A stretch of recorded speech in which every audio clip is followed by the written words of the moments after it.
So I did a podcast the other day. By the way, it is hot. It is so hot outside. It's hard to even be outside. I'm going to talk about something else that's really hot when I come back. And I'm also going to talk very briefly about a response that we got from a listener, or used to be a listener or something, who apparently was really not happy with me. Come on back and I'll tell you all about it.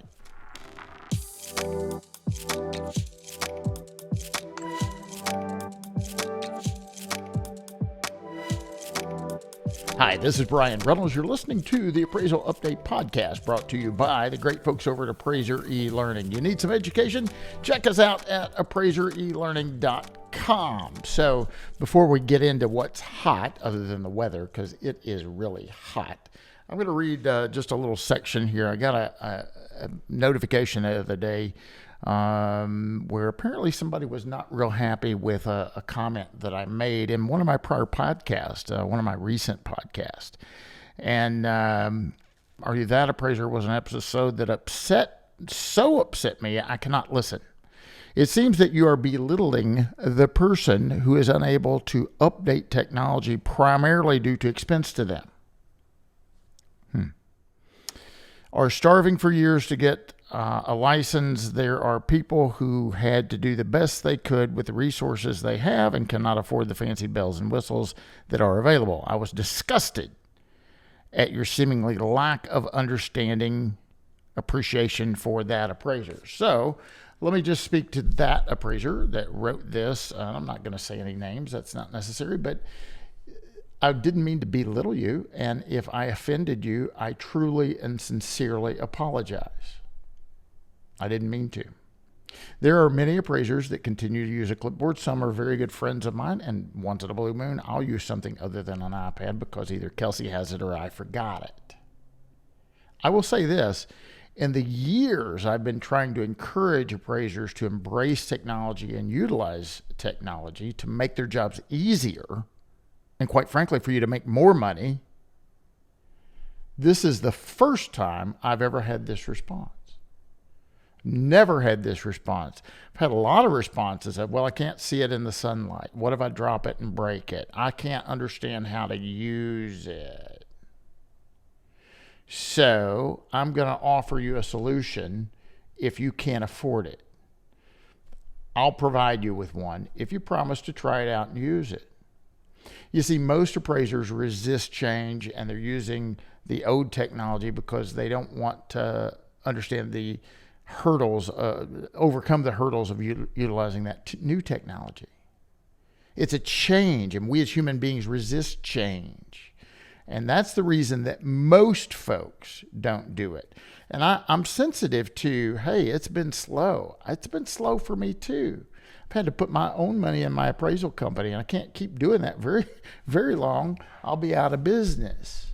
So I am super sensitive to the practicing appraiser that's had a rough, for us, about 4 years, right? 3-4 years. But sometimes you have to utilize new tools that come available to you. Listen, Fannie and Freddie are about to unveil this new format, and if you want to do secondary market work, you're going to get on the train or you're not. And that's certainly your decision, but you won't be doing secondary market appraisal work moving forward. You know, it was a cost to get a computer system. I'm sure you're still not typing your appraisal reports. Yes, you had to buy a computer. I'm sure you're not using 35 millimeter film and taking that and getting it developed. You had to utilize the tools that have come available that are expectations of users of appraisal services. So I apologize. I didn't mean to belittle anyone. I didn't mean to offend anyone. And if that is truly, genuinely your reason why you haven't tried technology out in the field, please call me or email me and let's have a conversation about it, and let me find a way to get you a device so that you can try that. And I'm being very sincere with that. Okay? Let's talk about something hot. Before I do that, LI Administrators and Insurance Services has been offering E&O insurance to valuation professionals just like you and I for, over 45 years. They utilize superior customer service, exceptional liability education, and quite frankly, unparalleled claim defense to serve over 10,000 appraisers across the country. Find out more about what LIA can do for you by visiting liability.com and protect yourself as well as your business. Okay, what's hot? It's hot everywhere, but it's really hot in Las Vegas. It's about to get really, really hot because we're coming. And talking about technology and figuring out what's going on, right? Fannie Mae and Freddie Mac are going to be there talking about UAD. Jason, our headliner, man, Jason Pfeiffer, he wrote a book, and I need to take my book there and maybe have him autograph that because I've got it. I've interviewed him, a great guy, and he's someone that talks about change and why we typically resist change and why we don't embrace change and why we need to think about embracing change. Listen, I want you to listen to some other folks that have attended conferences and see what they have to say about it. Byron, thank you for taking a minute to stop by. I know you got a really tight schedule. Please let everyone know who you are and what it is you do. I'd say I'm a boots on the ground fee appraiser. I'm licensed in Minnesota and Wisconsin. I won't bore you with all the details. I sit on the AQB. I'm also the chair of the Minnesota State Real Estate Appraiser Advisory Board. I'm involved with the government relations for the Appraisal Institute and a bunch of other things. So he's a busy guy, right? Is that a fair statement? I think so. Yeah.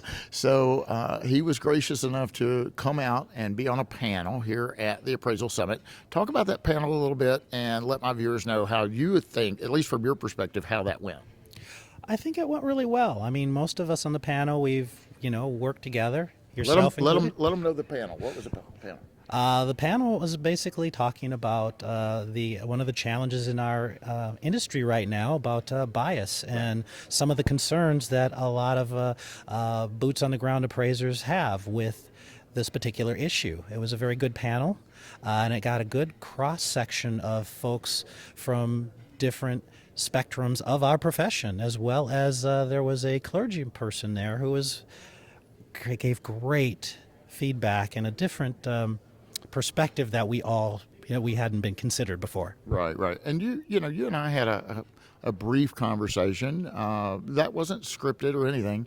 Neither is this, but in the hallway. And you said something that really sunk in good to me. You said whether there's a major issue with this or not, really not the point. There is a perception that there's a problem. Talk about that just briefly. Absolutely. Like most things in life, your perception is your reality. And I think we're beyond litigating this, whether or not it's an issue or not. We have to accept. As I like to tell people, we have to kind of get through the first 3 stages of grief. So we have to accept that it's a problem, whether we agree with it or not, because the public perceives that there is a problem. And as such, now we should just move as a profession to say how we're going to address this and how we can do this to protect the public trust. Yeah. It can be a tough topic, but it's a conversation that we need to have. Absolutely. I talk about that a lot because this is dirty, it's messy, this is actually transcends into America. And Americans haven't had a really honest conversation about this topic, and there's a lot of discomfort. And I always tell folks that it's okay to be a little uncomfortable. We got to stretch a little bit. Yeah. So you've set in on some of the other sessions. Again, I know you're busy. You're about to hop a flight, right? Mm-hmm. But talk about some of the other sessions that you witnessed as an attendee, not as a speaker. Well, I think that there's a lot of good. I would say that this particular conference is, how should I say, really a good nuts and bolts conference for folks. Many of the conferences I go to are very esoteric and they have, really lofty things. people that come to this conference can actually get benefit.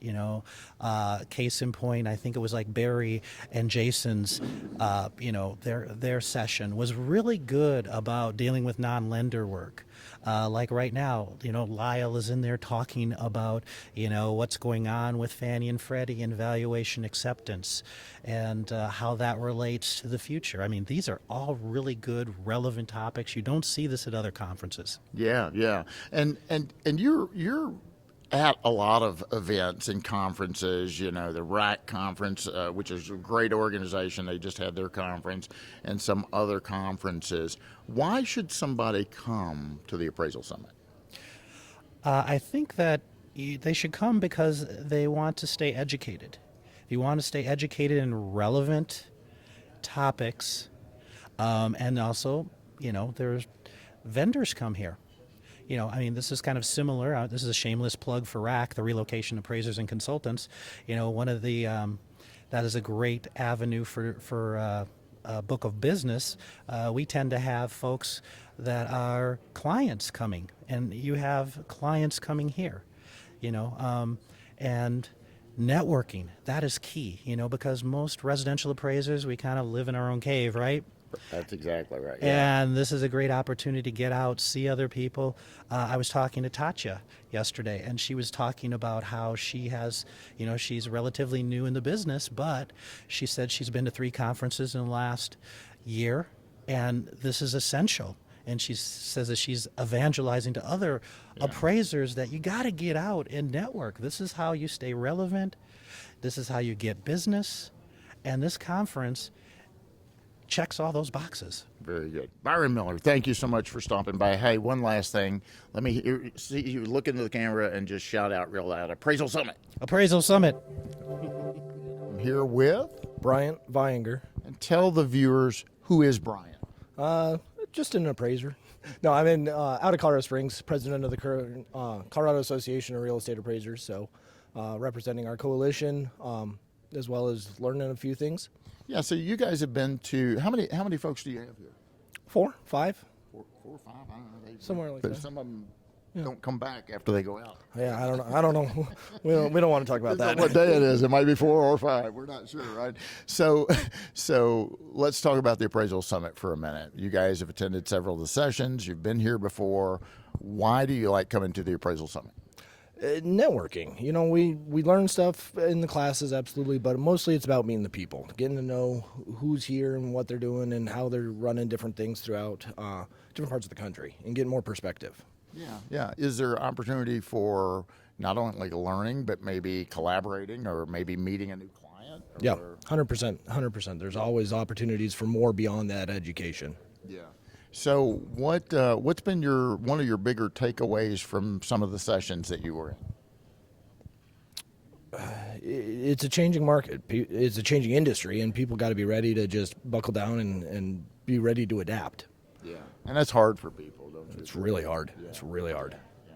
So what do you say if we have an appraiser watching this and they've never attended a conference ever, and they've thought about doing it, but they don't know that there's any value there. They don't know what they don't know. They've never been.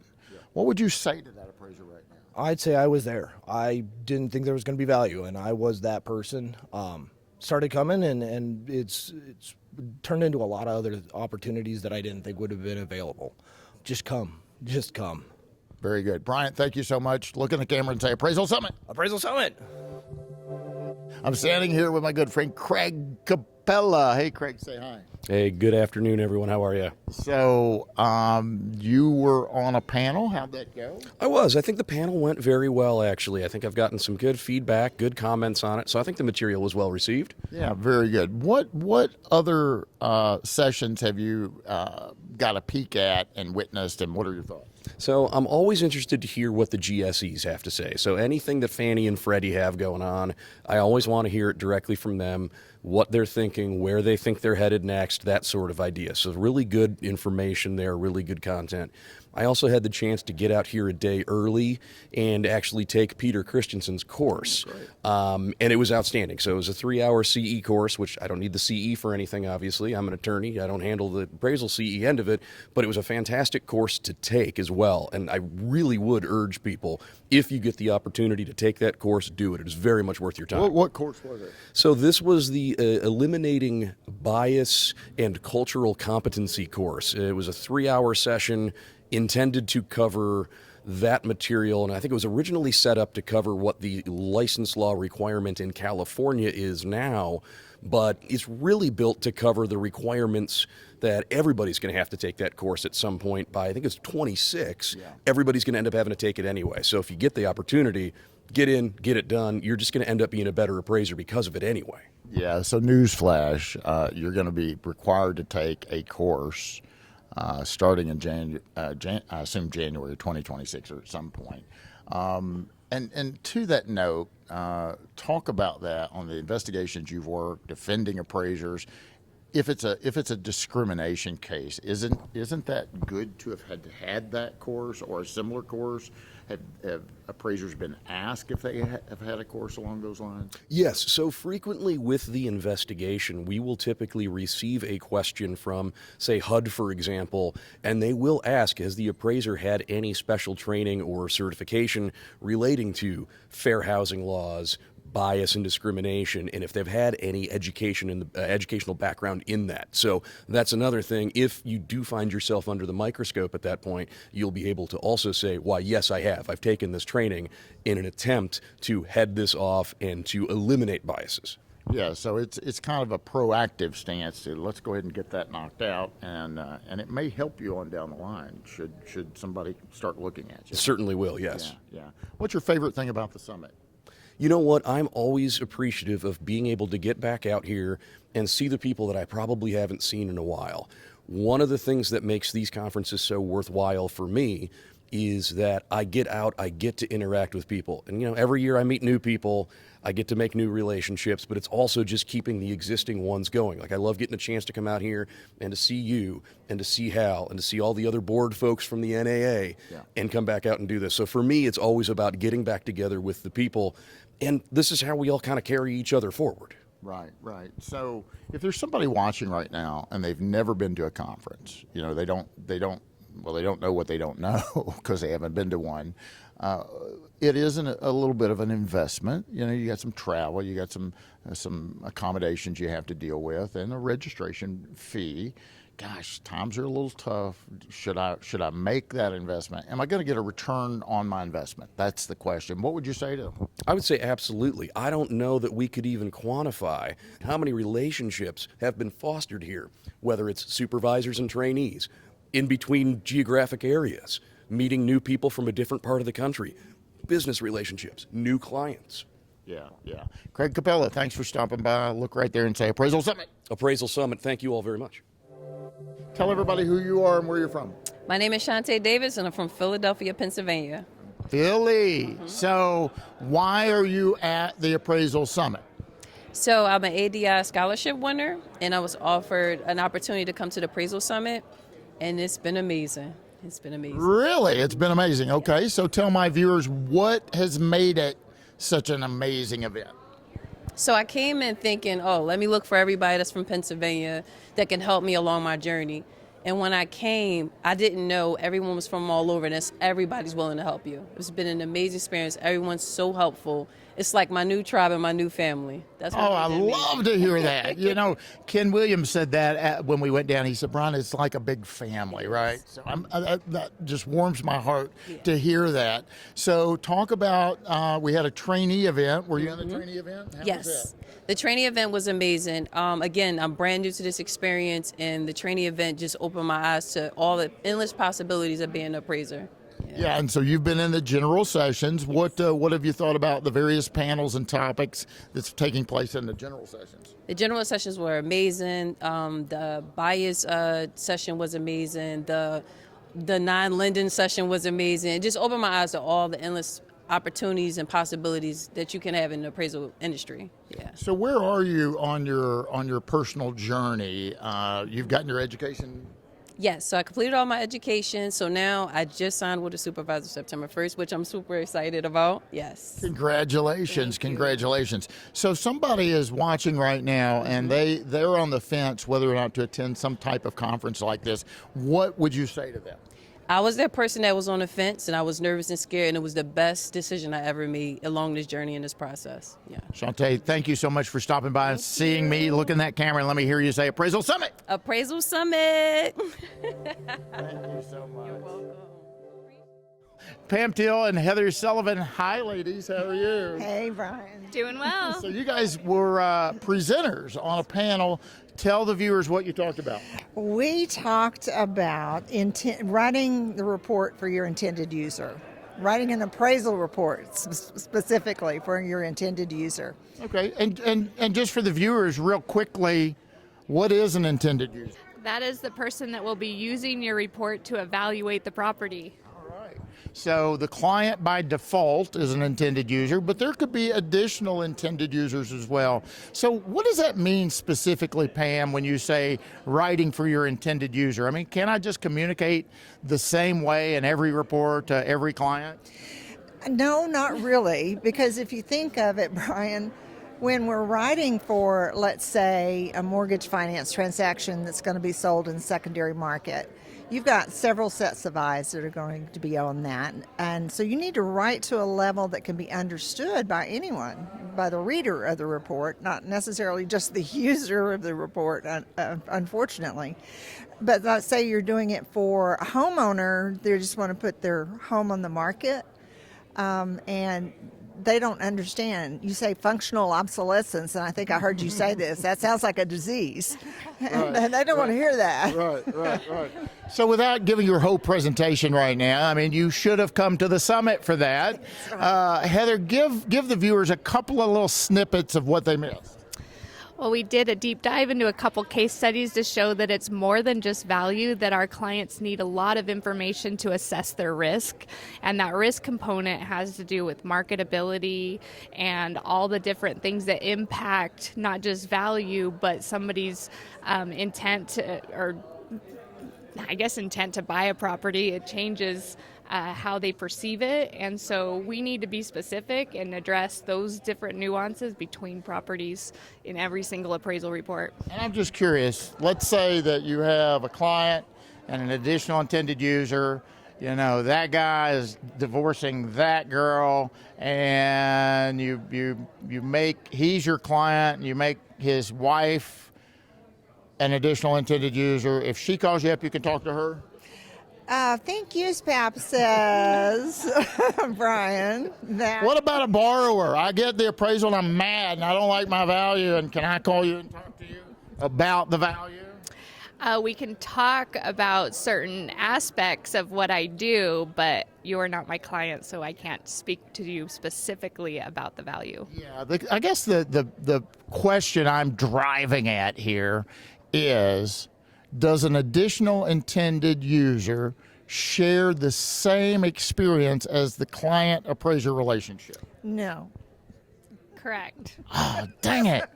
All right. So in other words, the moral of that story is you can't talk to an additional intended user automatically. If the client authorizes you to, good, but don't automatically think that because you name them as an additional intended user, you can talk to them, because you can't. Yeah.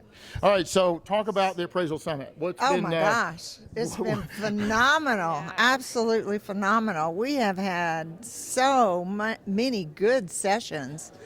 I'm a lifelong learner anyway. I'm an instructor, but I still learn, and I have learned a heck of a lot since we've been here. Heather? Well, in addition to all the great content that's being shared, the networking and the ability to meet so many appraisers in different markets, it's eye-opening to see how a lot of our issues are the same. A lot of the solutions work for multiple people, and so we're here to ideate and share best practices and what's working. There's nothing else like it. Can I tell you something too? The technology that I've witnessed now, I'm a little old school. I've been doing this for a minute or two. And some of the stuff that I've seen here, and I'll put in a plug for Heather and her team, and I'll let her talk about that. But their technology is going to be awesome. I can't wait to get my hands on it. Yeah, so we have a lot of sponsors, and thank you to the sponsors. We couldn't provide this conference without. And Heather kind of plays a dual role here, right? You were a presenter, but you guys are here also sponsoring, and thank you for that sponsorship. And tell the viewers a little bit about that.